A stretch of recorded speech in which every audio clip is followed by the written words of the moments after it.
permasalahkan ini itu masuk ke wilayah akidah atau fikih?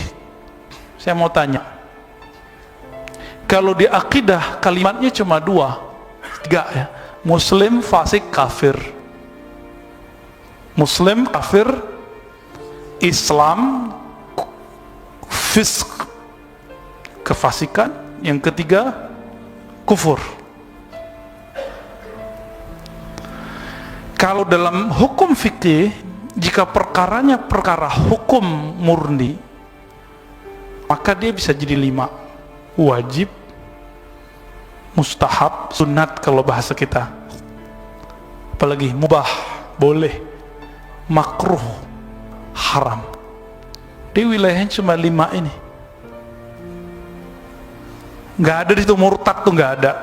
Dan tidak ada dalam agama Yahudi orang jadi Yahudi dengan trompet, itu nggak ada. Yahudi itu agama nation, agama suku. Kalau nggak keturunan Yahudi nggak bisa jadi Yahudi, walaupun antum itu pakai kopiah kecil itu terus baca Taurat seperti ini, seperti mereka baca. Itu saya masih ingat 2016 jamaah kita meninggal di Paris. Lalu saya diminta untuk menyolatkannya dan memandikannya. Saya bilang, jamaahnya laki apa perempuan? Perempuan, Ustaz. Loh, kok saya yang disuruh ya? Nanti saya yang perlu dimandiin. Ya, terus gimana? Kita ajarin ada ibu-ibu untuk mandiin. Tapi ternyata di masjid-masjid Paris itu sudah disediakan kayak bimrohnya gitu. Ada untuk Yahudi, ada untuk Kristiani, ada untuk Muslim. Orangnya bilang, Ustaz, jangan lama-lama ya doanya. Loh, kok minta tolong tapi kok nggak lama-lama, gimana ceritanya? Saya kalau pengen lama gimana? Ustadz jangan lama-lama. Ya udah, saya nggak lama-lama, 10 menit beres. Kita sholatkan, kita doakan, dan saya nggak baca apa-apa. Padahal di hadisnya bacakan surah Yasin. Hadis Abu Dawud, hadis Ibnu Hibban, Iqra'u Yasin ala mautakum, bacakan Yasin untuk orang mati. Hadisnya disahihkan oleh Hibban, didhaifkan oleh Albani. Antum ikut Imam Ibnu Hibban atau Syekh Albani? Sederhana toh? Ikut imam atau syekh? Imam aja ya. Imam salafus soleh mengamalkannya ya. Walaupun Ibnu Hibban sudah lewat masa salaf, sudah masuk khalaf. Akhirnya saya buru-buru aja baca doa yang sholat pendek, doanya pun pendek, 10 menit kelar. Di samping ternyata orang Yahudi pakai kopiah kayak kita juga, tapi kecil. Baca Taurat mirip kayak orang Pakistan baca. Orang Pakistan itu kalau baca Quran gini, Bismillahirrahmanirrahim, Alhamdulillahirabbil alamin, Arrahmanirrahim, begitu. Ini orang Pakistan niru Yahudi atau Yahudi niru Pakistan? Jadi kesamaan penampilan begitu, itu bukan berarti kesamaan agama. Tadi di samping saya kan Pak Ardin pakai tasbih. Ya. Itu bagi sebagian orang dianggap tasyabuh dengan Yahudi, menyerupai Yahudi. Hati-hati, isu tasyabuh muncul dari kelompok ekstrim. Isu tasyabuh, apa tasyabuh? Menyerupai kaum lain, muncul dari kelompok ekstrim. Masa orang pakai tasbih disebut tasyabuh dengan Yahudi? Kalau pakai handphone buatan Cina habis sholat, komunis gak? Assalamualaikum, assalamualaikum. Cek dulu ya. Gimana? Ini Vivo Pak, saya yang murah-murah aja ya. Saya Yahudi nggak? Saya Cina nggak? Ya, matanya kurang sipit ya. Komunis nggak? Allahu Akbar. Kalau antum pakai Apple, apa dong? Amerika belakang Yahudi. Ente Yahudi. Kenapa? Yang pakai Apple itu Yahudi. Gitu. Emang begitu kaedahnya. Maka hati-hati. Al-aqilun, orang-orang yang berakal itu selalu Allah katakan. Apa yang Allah katakan? Fa'tabiru ya ulil absar. Maka ambillah pelajaran, pikirkanlah wahai orang-orang yang punya pandangan, punya akal pikiran, ulil albab. Jadi ayo kita larang kawan-kawan kita, anak-anak kita merayakan tahun baru dengan cara mubazir. Tapi jangan melarangnya dengan cara yang salah, mengkafirkan orang dengan cara yang membabi buta, sampai buat spanduk di mana-mana. menganut 3 agama sekaligus dalam satu malam. Wallahi ya, antum belajar fikih, gak usah fikih deh ya, sifat 20 aja belum beres, itu bab syahadat belum beres. Yang membatalkan syahadat apa? Adakah di situ main trompet? Maka belajar akidah Ahlussunnah aja belum beres. Cuma dengan ini baju koko ini ya, bener gak? Ini tersabuh dengan siapa ini? Allahu Akbar. Jadi tolong, ini pelan-pelan kita ngomong ya, tapi ini keras aslinya nih. Tolong larang kawan kita merayakan tahun baru dengan sikap mubazir, tapi jangan kemudian mengkafirkan dia, memurtadkan dia, mengatakan dia menganut 3 agama sekaligus. Allahu Akbar. Mana ada di Kristiani orang main apa? Lonceng, langsung menjadi Kristen. Coba tanya pendeta manapun, Kristen itu gimana caranya? Dibaptis dulu Pak, baptis itu ya syahadat kayak kita. Gak ada itu yang begitu. Pakai tasbih jadi Yahudi. La ilaha illallah. Kalau begitu Abu Hurairah sahabat Rasulullah Yahudi. Berarti yang menghujat sahabat siapa dong? Syiah ente ya. Yang berani hujat sahabat siapa? Yang merendahkan amal sahabat siapa? Tapi ingat, cara untuk menghancurkan karakter seseorang, figur seorang ustadz, itu cukup tuduh 2 aja. Ini cara mereka. Hati-hati dengan mainan ini. Ustadz Syanu taqiyah. Kenapa? Dia Syiah. Taqiyah itu ngerti taqiyah. Menyembunyikan Syiahnya, menampilkan Ahlussunnahnya. Ya Rob, ya, udah kena. Banyak yang kena sudah.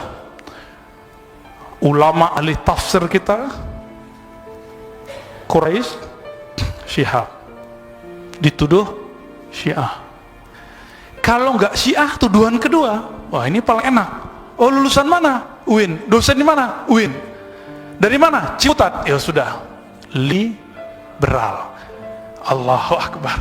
Jadi antum hati-hati dengan mainan-mainan kata-kata ini. Ini cara untuk menjatuhkan figur. Dulu radio Rasil itu radio Ahlussunnah. Supaya orang gak mau denger Rasil, maka si radio yang satu lagi bilang apa?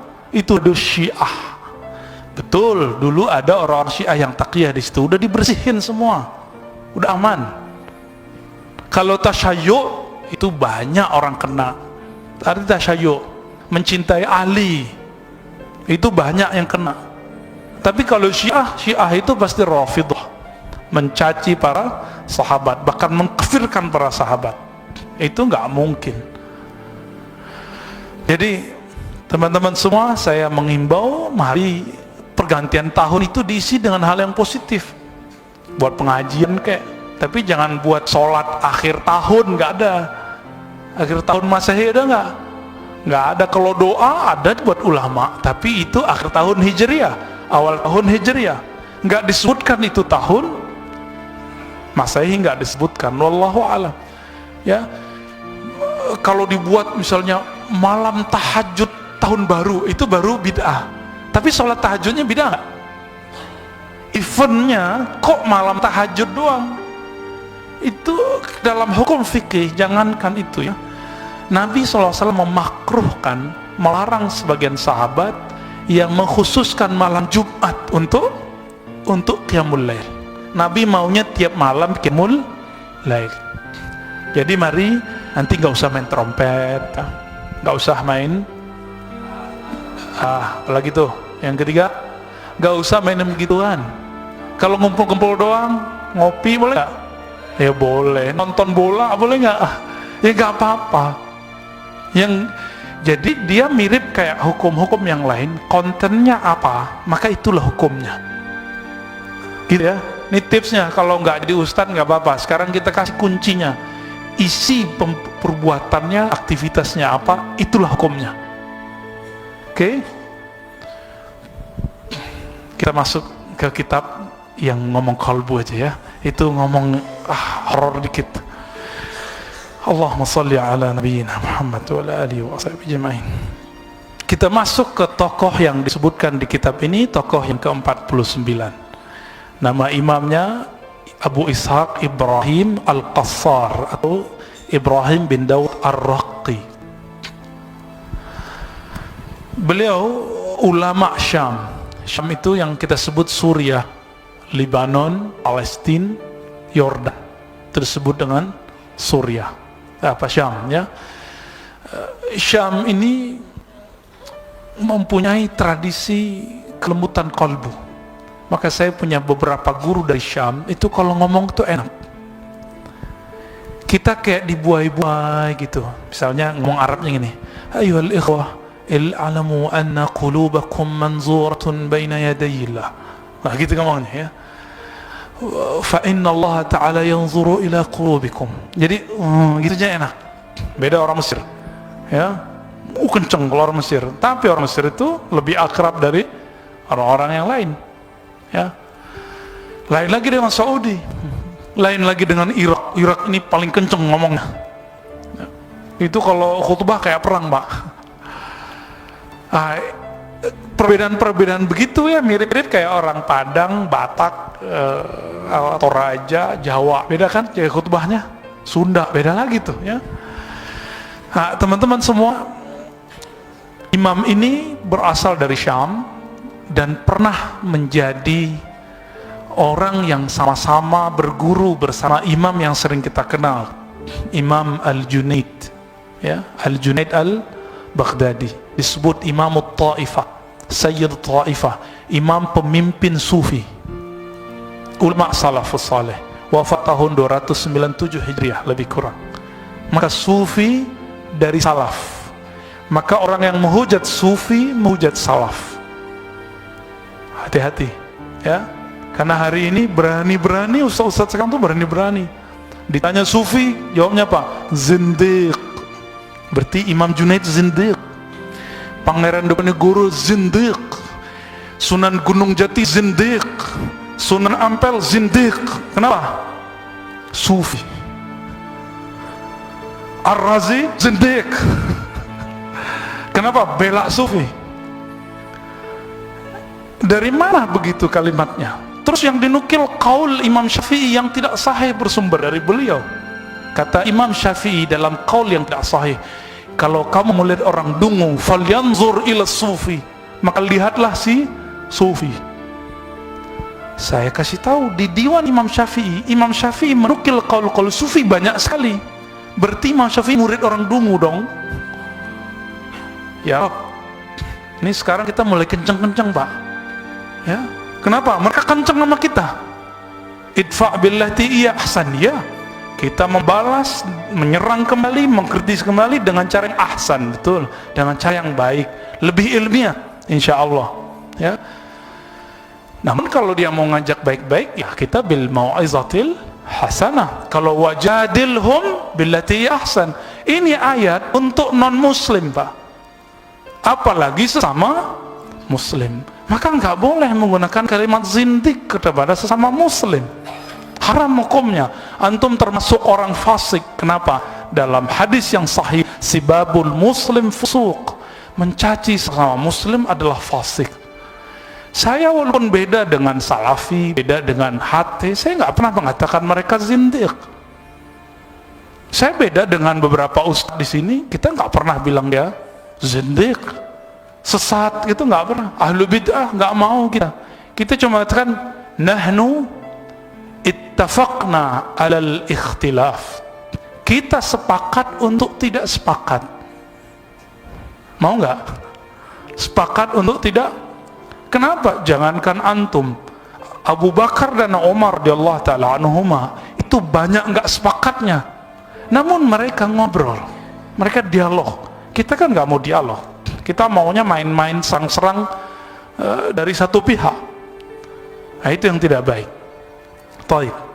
Imam Ibrahim Al-Qassar ini teman Imam Junaid Al-Baghdadi, Imam Sayyidut Ta'ifah, Imam Salafus Saleh, Imam Sufi. Jadi Sufi sama dengan Salaf. Udah masuk rumusnya? Ya. Berarti mengingkari Sufi, mengingkari ulama Salafus Saleh. Antum buka Sahih Bukhari, ketemu Sufi di situ. Antum buka Sunan Nasa'i, Sunan Ibnu Majah, ketemu ulama-ulama sufi yang jadi guru ahli hadis. Waqad umurnya dipanjangkan Allah Ta'ala, wa asya ila sanah 26 wa 300, umurnya dipanjangkan Allah lebih dari 100 tahun, maka dia berumur berapa itu ya, wafatnya 326. Temannya tadi Imam Junaid tahun berapa? 297. Berarti berapa tahun? Ayo, matematikanya bermasalah nih. Dulu kena doktrin ya, diharamin matematika sama gurunya ya. Apa kalimat yang menarik yang beliau wariskan kepada kita? Ada banyak kalimatnya. Di antara kalimat yang beliau katakan, beliau menyebutkan begini: At-tawakkul as-sukun ila matmunil haq. Hei orang-orang yang tawakal, jika benar engkau bertawakal, maka jangan banyak ngomong, tapi as-sukun ila madmunil haq, merasa tenang, diam, kalem, ifah terhadap jaminan Allah Ta'ala. Ini yang jomblo-jomblo, takut nggak masalah jodoh? Serius. Masalah nafkah, jodoh mungkin nggak takut, tapi nafkah takut. Udah tenang aja, jalani aja hidupnya ya. Kenapa? Dulu semua yang sudah menikah ini juga takut dulu waktu mau menikah. Wah, gimana cara ngidupin anak-anak nih ya, makan sendiri aja susah. Dia lupa rumusnya. Allah itu memberi, itu seberapa banyak orang tuh ngeluarin, bahkan lebih. Banyak pengeluaran, banyak pemberian. Itu selalu begitu. Coba dulu waktu sendiri gajinya 500.000, pas punya istri 2,5 juta, punya anak 5 juta, punya anak lagi 7 juta, belum punya anak lagi udah 50 juta. Banyak yang begitu, bahkan lebih dari itu. Jalani aja ya. Jadi apa yang disebut tawakul? As-sukun, merasa tenang, merasa damai, merasa percaya, trust kepada jaminan Allah Ta'ala.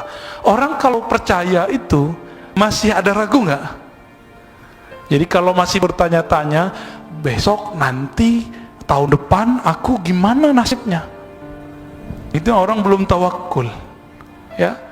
Bertawakal ke tempat bekerjanya, maka di Quran dikatakan bertawakallah ya, fatawakkalu ya, bertawakallah kamu kepada siapa? Alal hayyil ladzi la yamut, kepada yang maha hidup tidak pernah mati. Mohon maaf, orang tua kita hidup, ada yang sudah mati ya. Ibu saya pun sudah meninggal, masih muda kata orang, 58, 59. Punya bos nggak? Dulu yang punya bos, atasan sudah meninggal, ada nggak? Ada, banyak. Bergantung ke bos, meninggal. Bergantung ke perusahaan, perusahaan ada yang hancur ya. Dulu siapa sangka, namanya dulu apa, kalau perusahaan-perusahaan minyak yang ada di Sumatera, Kalimantan itu apa, Caltek ya, berubah jadi Chevron. Siapa sangka Chevron sekarang mau angkat kaki? Siapa sangka Pak? Orang mengira dia akan enak terus, ternyata belum tentu. Begitu juga sebagian orang mengira dia susah terus, belum tentu. Siapa tahu orang-orang yang hebat hari ini nanti jadi hina, orang-orang yang hina hari ini dia menjadi hebat. Siapa tahu anak-anak yang dibully di sekolah-sekolah hari ini dia nanti pemimpin-pemimpin yang hebat, jadi ustadz-ustadz yang berkarisma, ustadz-ustadz yang tidak takut dicaci, tidak melayang jika dipuji.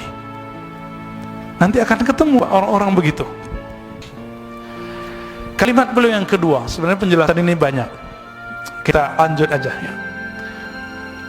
Ada makom tawakal, ada makom setelah itu namanya ridho. Kita sering baca raditu billahi robba.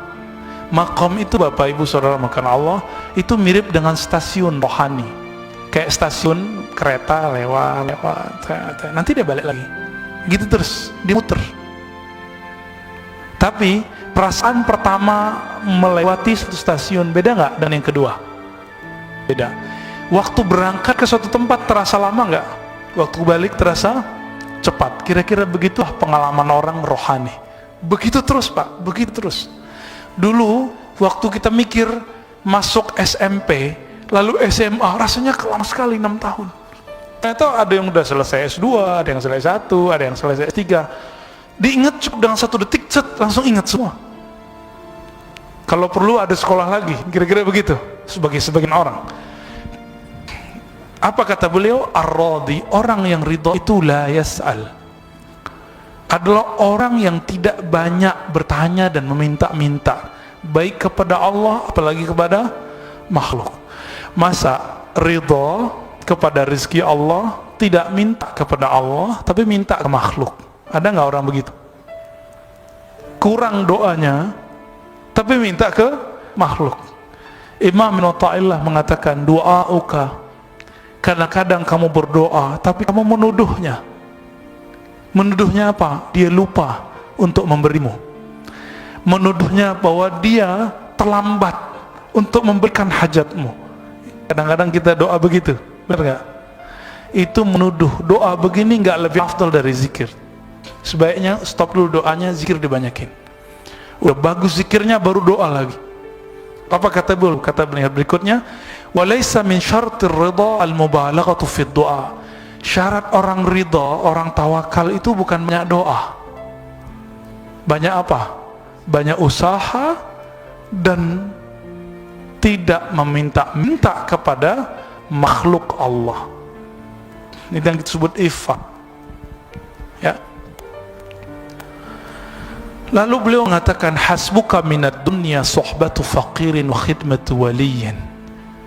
Mau tahu perbendaharaan akhirat yang ada di dunia? Mau tahu? Cuma 2. 1, fakir. Fakir di sini bukan miskin. Fakir di sini orang yang hatinya merasa butuh kepada Allah. Istilah fakir digunakan di kitab ini untuk menyebut sufi. Untuk menyebut siapa? Jadi hasbuka minad dunya suhbatus sufi, itu maknanya. Cukuplah kamu di dunia, kamu bersahabat dengan permata-permata akhirat. Siapa itu? Sufi. Sufi itu mewarisi khusyuknya Nabi. Ahli fikih mewarisi hukum Islamnya Nabi. Ahli akidah mewarisi imannya Nabi. Orang yang mewarisi 3-3 itu semua disebut dia imam. Disebut dia imam. Kalau enggak belum nyampe imam. Ya, bro amam di depan ya. Lalu dikatakan wa khidmatu waliin, permata kedua adalah wali-wali Allah, kekasih-kekasih Allah. Ciri-ciri kekasih apa? Ingat selalu yang dikasihinya.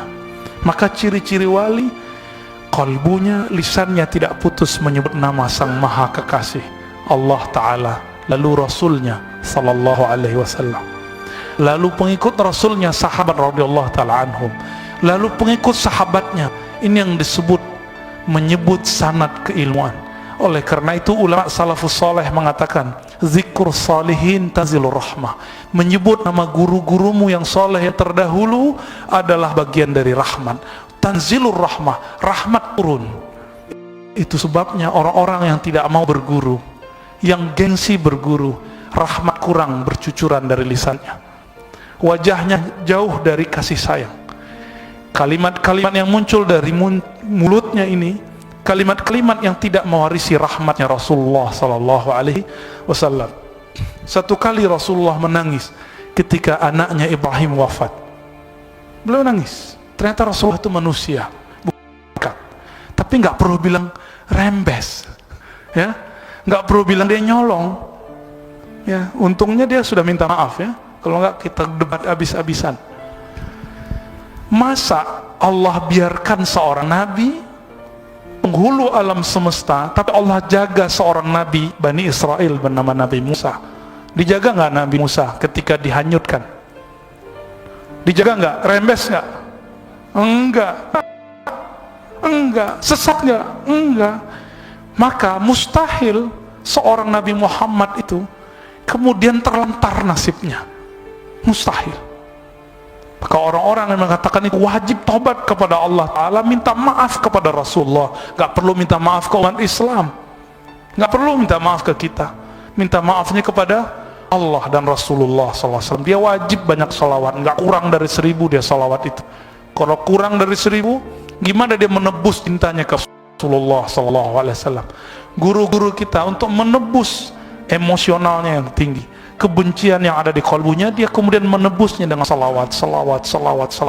Angka itu nggak penting, tapi untuk disiplin jadi penting. Khidmatu waliyin, maka ciri-ciri wali itu orang yang tidak luput lisannya menyebut nama Sang Maha Kekasih. Siapa itu? Allah ya, menyebut Asmaul Husna. Antum suka seorang perempuan tapi yang disebut nama cewek lain, itu namanya apa? Mendua, meniga. Apalagi tuh, menempat nggak ada ya? Adanya menempati hatimu gitu ya? Nggak ada. Jadi ketika orang mengatakan aku cinta kamu tapi yang ingat yang lain, maka dia pembohong. Cinta Allah, wallahi demi Allah, cinta Allah, coba diingat berapa banyak menyebut nama Allah setiap hari. Abu Hurairah saya sering sebut 12.000 kali menyebut nama Allah setiap hari. Dan ditanya beliau, kenapa engkau zikir sebanyak itu? Jawaban beliau apa? Aku menyebut nama Allah, memuji Allah sebanyak nafas yang aku ambil. Kira-kira bagi dia 12.000. Kira nggak ada Pak kita yang sanggup begitu. Kalau ada orang hari ini sanggup zikir seperti para sahabat, kita sebut majnun, orang gila, so alim. Tapi kalau kita hidup di zaman para sahabat, kita akan bilang sesat, orang sesat ya, bentar-bentar buka handphone ya. Kalau buka handphone nggak zindik, tapi kalau pakai tasbih zindik. Allah, kebalik sudah. Saya khawatir ini yang Nabi sebut di akhir zaman, yusaddaqu. Siapa yang yusaddaq? Al-kazib. Yusaddaq fiha al-kazib. Ketika di akhir zaman di Sunan Ibnu Majah, dibenarkan orang-orang yang bohong, dipercaya ulama yang bukan ulama, dipercaya wali yang bukan wali. Dan sebaliknya, yukazzab ya, dibohongi, tidak dipercaya. Jika ini ulama, gak dipercaya ulama, yang dipercaya yang bukan ulama. Orang yang udah jelas jalur hidupnya itu jalur ulama, itu gak dipercaya. Yang dipercaya yang jalur hidupnya jalur lain. Masa insinyur baca buku terus jadi ustadz, musisi obat jadi ustadz? Ya gak apa-apa, bagus, tapi jangan ngomong hukum. Itu aja masalahnya. Karena kita untuk dapat izin berfatwa bertahun-tahun, seperti seorang dokter bertahun-tahun baru dapat izin untuk diagnosa penyakit. Jadi saya menghimbau antum yang mantan musisi, nggak ada mantan insinyur ya, dokter, apalagi filsafat ya, apalagi pendidik yang bukan ahli hukum, ahli usuluddin, ahli syariah, udah stop ngomong hukum. Jika dakwah akhlak, dakwah motivasi. Karena dakwah tidak terbatas pada ahli hukum, tidak terbatas pada ulama. Dakwah bisa pada siapapun. Kita yang bukan ustadz, kita bisa dakwah. Tapi kalau fatwa, mesti ulama. Ya, aku udah ngomong fatwa panas lagi. Ya. Allahumma salli ala Nabi Muhammad. Maka permata akhirat di surga yang ada di bumi, dua tadi. Orang yang mewarisi khusyuknya Nabi, disebut di kitab ini fakir. Mereka lah para sufi yang tidak putus menyebut nama Allah, merindukan Rasulullah SAW. Saya mau tanya lagi, cinta Rasulullah, rindu Rasulullah, rindu cewek, rindu seseorang, sering ingat dia nggak? Kita kalau rindu seseorang, mau jalan ingat dia, pakai baju ingat ini baju yang dia suka, mau tidur ingat dia, bangun tidur bukan alhamdulillahillazi, tapi dia, wah dia lagi, Makanya zikir orang rindu salah satunya huwallah. Maka zikir bukanlah bid'ah. Siapa yang mengatakan ini? Imam Ahlus Sunnah, Imam Abdul Qahir Al-Baghdadi, menulis kitab Al-Farqu Bainal Firaq, ulama yang mewarisi ajaran salaf, menulis kitab-kitab Ahlus Sunnah dan aliran-aliran yang berbeda dengan Ahlus Sunnah. Dia tulis Al-Farqu Bainal Firaq, kemudian Usuluddin, macam-macam kitabnya. Lalu muridnya Abdul Muzaffar Al-Isfaraini nulis At-Tafsir, ya. Mereka sudah menggariskan itu. Jadi mari, nah di situ disebutkan ulama-ulama Ahlus Sunnah itu ada 7 macam. Nomor 7-nya disebut sufi. Maka siapa yang menghujat sufi, menghujat ulama Ahlus Sunnah. Di sini banyak yang sufi yang isi, ya. Kiai Ahmad Shadiq, ya, guru kita Sayyid Aqil Munawwar, itu sufi berat itu, ya. Tapi beliau basicnya bukan sufi, basicnya apa? Ahli fikih, ahli hadis, profesor di bidang itu, dan beliau qalbunya lembut sekali. Banyak lagi, ada Habib Umar, ya, di sini. Oh, banyak sekali. Kalau saya belum sufi, saya baru suka film. Saya belum ulama, saya baru mencintai ulama. Saya berguru ke ulama, maka saya tahu ini ciri-ciri ulama. Ini bukan ulama, karena berguru ke ulama, bukan ke ubaru. Antum berguru ke ubaru sih, ya. Jadi permata dunia, sufi, wali Allah, ya. Guru kami Syekh Hasan itu mengatakan, kalau ulama misalnya ahli fikih, ahli akidah bukan wali, siapa lagi walinya? Berarti si wali itu nggak mesti yang jalan di atas air, nggak mesti kalau jalan duluan nyampe, nggak mesti. Kalau begitu juga nggak apa-apa. Itu disebut karamatul aulia. Tapi karamat terbagi 2. Ada karamat yang kubroh, yang tinggi, yang besar. Ada karamat yang sugro, yang kecil. Karamat yang kecil itu contohnya yang tadi, jalan di atas air, terbang, apalagi, ya, menghilang, sholat di Mekah, itu biasa, Pak. Karamat hakiki yang kubro adalah innalladzina qalu rabbunallah summastaqamu. Karamat tertinggi adalah al-istiqamah. Sudah punya istiqamah belum? Antum punya keramat? Udah punya istiqamah? Antum keramat sudah, ya. Yang udah istiqamah tawitir, antum punya keramat. Yang sudah istiqamah jamaah, antum keramat. Siapa yang ngomong gini? Guru ulama-ulama ahli qiraat. Hatta ulama ahli qiraat Indonesia, Kiai Ahsin Sakhah, Dr. Ahsin Sakhah, itu bagus sekali bacanya. Guru namanya Syekh Aiman Suwaid. Beliau punya guru namanya Yunus Sud di Syam, sekampung dengan orang ini, pewaris ilmu ini. Apa kata beliau? Min karamati syekhi alla yatruka salatal jamaah tula hayati. Di antara karamat guruku, dia tidak pernah meninggalkan salat jamaah sepanjang hidupnya, safaran wala hadaran, ya. Safir ataupun hadir, lagi jalan jauh ataupun lagi mukim, selalu sholat jamaah. Nggak mesti di masjid, kalau lagi safar bisa di jalan, di mana aja, selalu sholat Kita cuma dari Bintaro ke Ciputat sudah ninggalin sholat jamaah, benar nggak? Ya. Jadi teman-teman semua, nah ini permata, ya. Imam Ibrahim Al-Qassar juga mengatakan, petuah beliau yang berikut, al-absar qawiyah wal basair dha'ifah. Seseorang jika mata zahirnya terlalu liar, terlalu kuat, maka mata batinnya akan sangat lemah. Kalau mata ini sering buka, melototin orang, ngeliatin orang, maka mata batin akan. Itu sebabnya para ulama sufi kalau zikir pejamin mata, itu enggak bid'ah. Sholat boleh nggak menjamin mata? Ulama kita ikhtilaf. Tapi yang paling kuat boleh jika khusyuk. Tapi kalau menjamin mata tambah kusut, bukan tambah khusyuk, makruh. Itu yang disebut makruh. Atau imamnya dia sir terus, bahkan takbirnya sir, maka makruh menjamkan mata. Baru pejamin mata pikiran udah kemana-mana, itu makruh.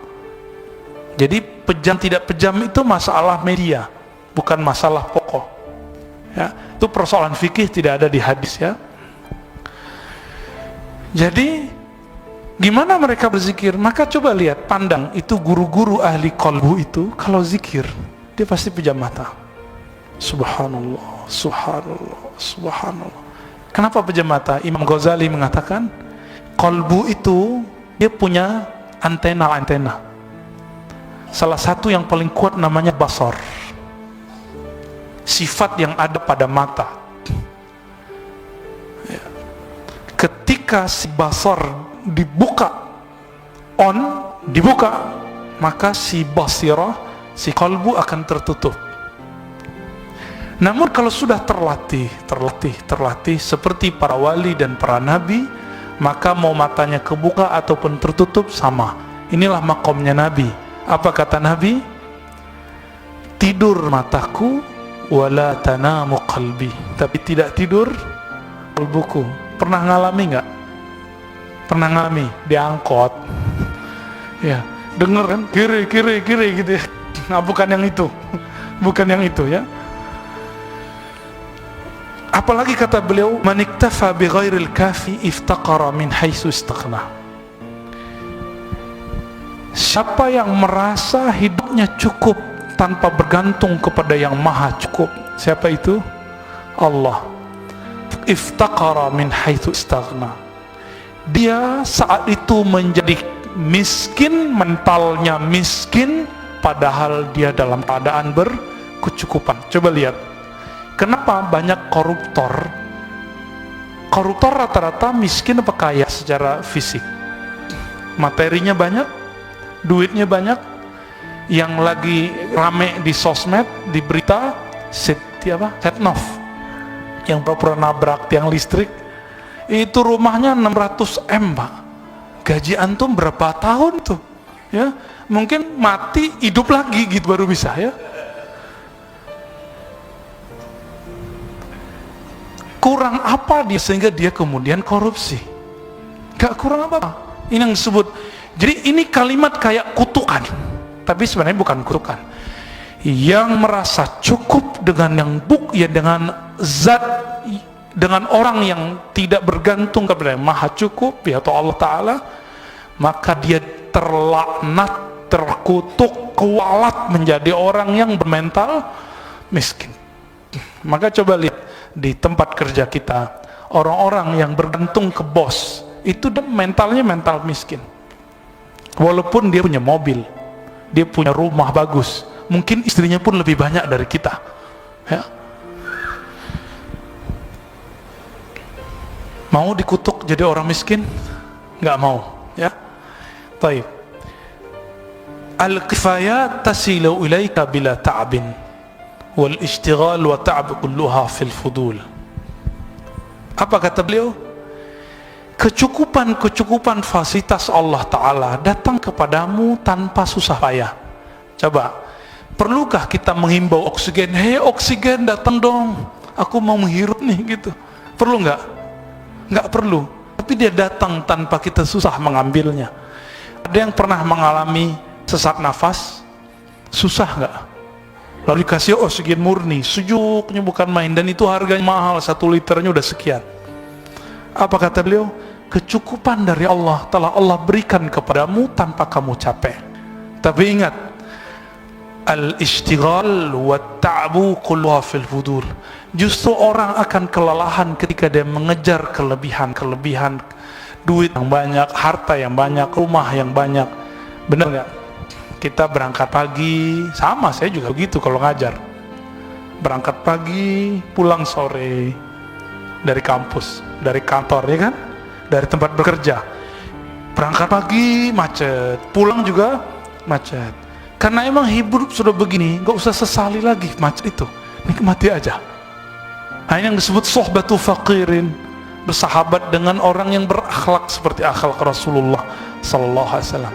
Suatu kali ketika sahabat Nabi kena angin lalu dia hujan, dasar angin apa gitu yang dinyebutnya. Apa kata Rasul? La tasubur rih fa innaha ma'murah. Jangan kamu mencaci maki angin. Kenapa? Dia perintah oleh Allah. Jangan sesali macet, kan pilihan hidup kita. Jangan sesali lelah, kan pilihan hidup kita. Orang kalau sadar dia memilih, dia nggak lelah. Tapi kalau dia nggak sadar dia memilih, dia akan lelah setiap saat. Jadi benar ya, kita itu cari capek nggak? Imam Al-Antaqi, istrinya banyak Pak. Terus dibacakan ayat kepada beliau, innama amwalukum wa auladukum fitnah, surat At-Taghabun.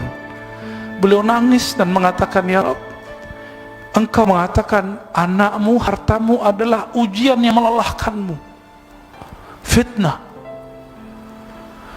Apa kata beliau? Ya Rabb, nazidu fitnatan, kami justru pengen nambah fitnah, nambah anak, nambah istri kan. Istrinya paling umurnya kalau 40 baru 4 atau 2 atau 3. Kalau menambah lagi, ya nambah istri. Maka beliau punya istri banyak, lalu punya anak, nyari duit, nyari kerjaan, dan itu melelahkan semua. Coba lihat, benarkah ini? Amwal, harta, bekerja itu kan jalan mencapai harta. Di situ ada fitnah. Apa arti fitnah? Ujian, gesekan. Antum yang kerja setiap akhir tahun gesekan nggak? Nanti dipromosiin atau tidak, itu stres loh ya. Bisa sakit tipes di akhir tahun itu. Naik gaji apa enggak ya tahun depan, itu bikin stres loh Pak. Saya pernah mengalami soalnya ya. Itu bikin stres bagi orang-orang yang dia menggantungkan hidupnya kepada bosnya atau tempat bekerjanya. Iftaqarah, dia mendadak menjadi bermental miskin padahal dia kaya. Dia udah cukup tapi merasa tidak cukup. Nah ini, saya takut sekali dengan kalimat ini karena ini membicarakan kita semua. Ada kalimat yang paling berat Pak bagi saya dan kita semua. Apa kata beliau? Ad'aful khalqi man du'ufa an rabb syahawati.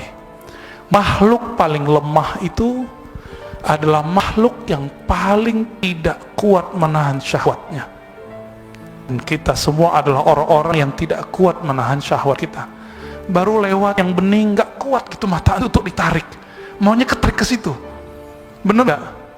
Eman lewat mata, lidah, terus semuanya sampai ke ujung kaki begitu. Jadi kita ini makhluk paling lemah. Jadi orang kuat itu bukan yang baru menikah lalu tahan 3 jam Pak, bukan itu ya. Yang belum nikah mohon maaf, antum belum mengerti ya. Bukan itu, bukan orang yang banyak istri terus super gitu, bukan. Tapi yang kuat, yang mampu mengendalikan syahwatnya. Semoga kita termasuk itu ya. Jadi kalau dibalik apa? Aqwal khalq man qawiya ala raddiha.